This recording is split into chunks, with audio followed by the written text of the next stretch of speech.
હાલો ભાઈબંધો, આજે તો આપણે ઘરે જ દાબેલી બનાવશું બધાય છોકરા ભેગા થઈને. અને બહુ બહુ બહુ એટલે બહુ સહેલી છે ઘરે દાબેલી. આપણે કચ્છની અંજારની ફેમસ જે દાબેલી છે એ આપણે ઘરે જ બનાવશું આજે. આ બ્રેડ તો આપણે તૈયાર મળી જ જવાની છે, બેકરીમાં ગમે એવો ઓર્ડર દઈશું એટલે બ્રેડ આવી જશે. આ આપણે મસ્ત મસાલો બનાવ્યો છે. આમાં કાંઈ નહીં, ખાલી બટેકાને બાફા છે અને પછી આપણે જે તૈયાર દાબેલીનો મસાલો આવે છે અને એમાંય અંજારથી મંગાવ્યો હોય તો જોરદાર હોય. એ મસાલો આપણે બટેકા બાફેલા છે એ છૂંદો કરી અને એનો વઘાર કરી નાખ્યો છે. અને જો કલર જો પકડાનો હોય જોરદાર.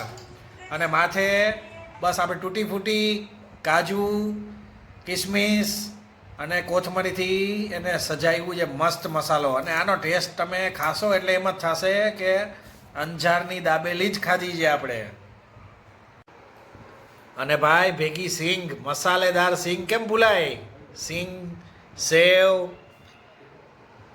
ડુંગળી, દાડમ, કોથમરી, લસણની ચટણી, મીઠી ચટણી, ખાટી મીઠી ચટણી, આટલું તો જોઈ દાબેલીમાં. અને ફટાફટ ગરમા ગરમ શેકીને ખાવી હોય તો શેકીને, ને કાચી ખાવી હોય તો કાચી, જેમ તમને ભાવે એવી રીતે ખાઓ.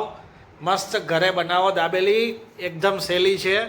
કોઈ બહુ મોટું આમાં કામ નથી. તમને ખાલી એક વઘાર કરતા આવડવો જોઈએ મસ્ત, અને મસ્ત દાબેલી તૈયાર.